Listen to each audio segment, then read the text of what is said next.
बार बार सुनते हैं ना, बिना सदगुरु के जीवन में सदगति नहीं, गुरु के बिना मुक्ति नहीं।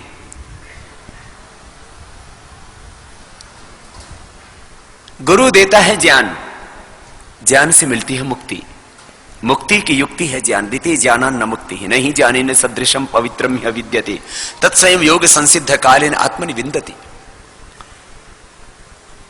देखो जरा सुनना, गुरु कौन?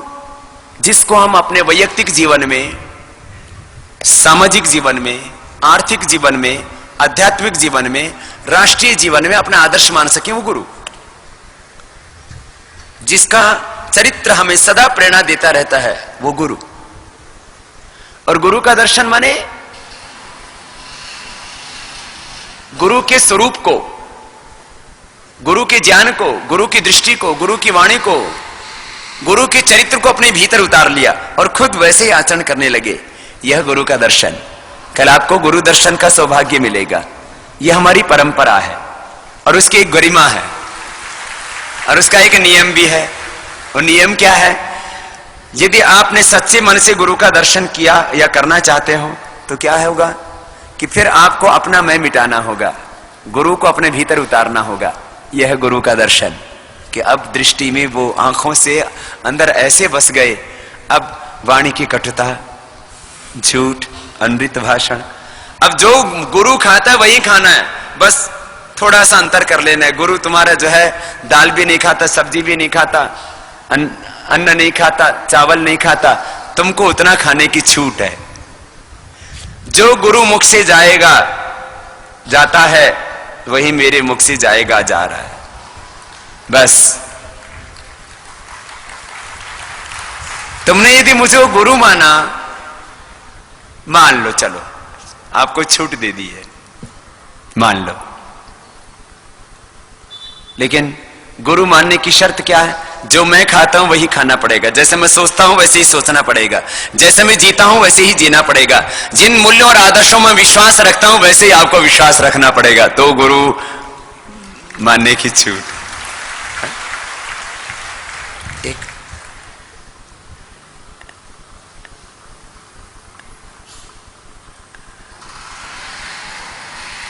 गुरु का दर्शन, हमने क्या सोच लिया?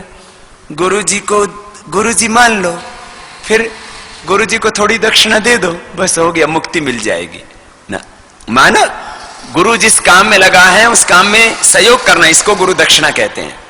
गुरु दर्शन, गुरु दक्षिणा। अब बता रहा हूं, गुरु, फिर गुरु जिस काम में लगे हैं उस अनुष्ठान में शिष्यों को मदद करनी चाहिए।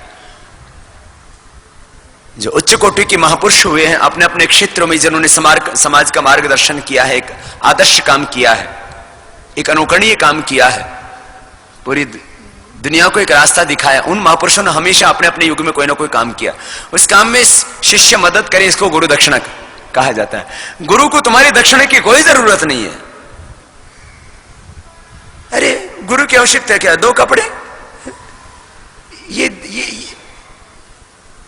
2 वक्त की रोटी, जमीन पे सोना। गुरु की आवश्यकता क्या है? गुरु को क्या दक्षिणा दोगे? गुरु जिस अनुष्ठान में लगे उसमें सहयोग करना, ये गुरु दक्षिणा हो गया। फिर गुरु मंत्र क्या है? मंत्र कहते हैं विचार को। गुरु जिस विचार में जीता है उस विचार में 24 घंटा जीवो, ये गुरु मंत्र है।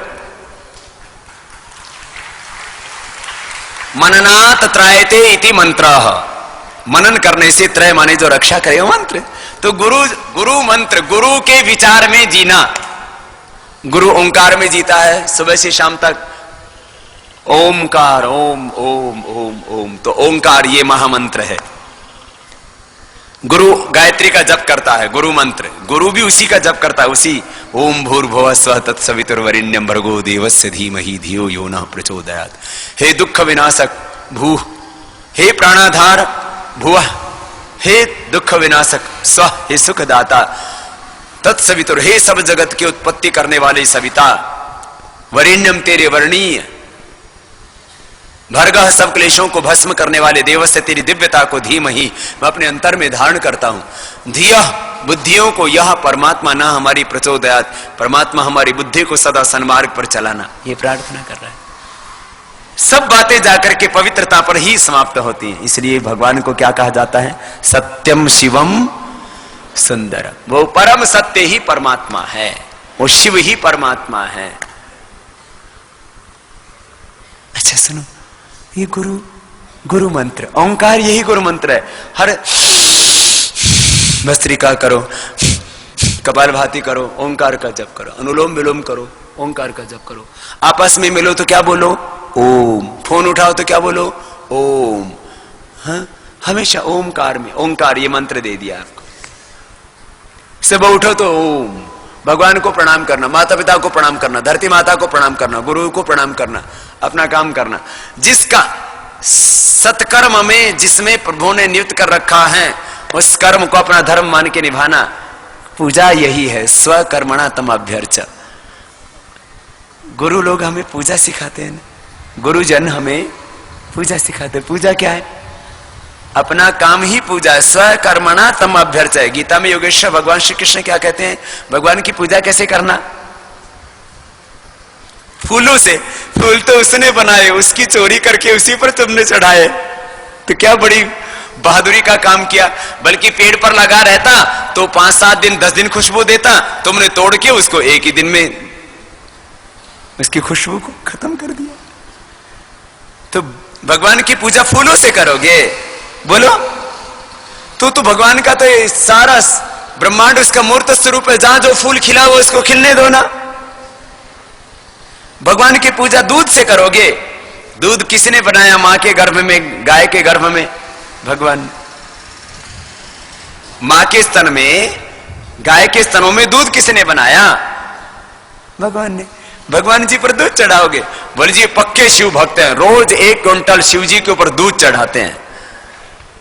मैंने कहा वाह शिव भक्त, किसी गरीब के पेट बच्चे को दूध पिलाता तो मैं तुझे शिव भक्त कहता। तो नहीं तो यूं ही पानी में बहा दिया। भगवान ने तो उस गाय के स्तनों में दूध इसलिए दिया था कि मां के स्तन के बाद उसका दूध पी सको। दूध चढ़ाओगे भगवान की पूजा में, फूल चढ़ाओगे, धन चढ़ाओगे, अरे उसके हीरे चढ़ाओगे। बोलो जी ये बड़ा भगत है, 5 करोड़ रुपए का हीरा चढ़ाया। ऐसे मैं ज्यादा टिप्पणी नहीं कर रहा हूं, छोटी सी बात कह रहा हूं। हीरे कहां से चुराए? भगवान की धरती से हीरे चुराए, उसके ऊपर चढ़ा दिए। सोना उसका बनाया, चांदी। तो भगवान की पूजा किससे करोगे? वस्त्रों से। कपास भी उसने बनाया। तो बोले क्या बाबा जी अपना सिर चढ़ा दूं? तो सिर भी उसने बनाया, क्या चढ़ाएगा? तो अपना जीवन ही भगवान को अर्पित कर दिया।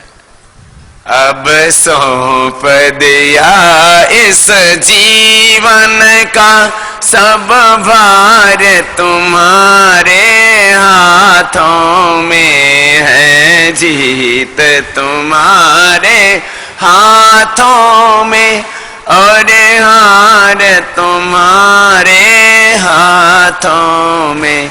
मेरा निश्चय है बस एक यही, एक बार तुम्हें पा जाऊं मैं। अर्पण कर दो जगती भर का सब प्यार तुम्हारे हाथों में। अब सौंप दिया इस जीवन का सब भार तुम्हारे। मुझ में तुझ में बस भेद यही, मुझ में तुझ में बस।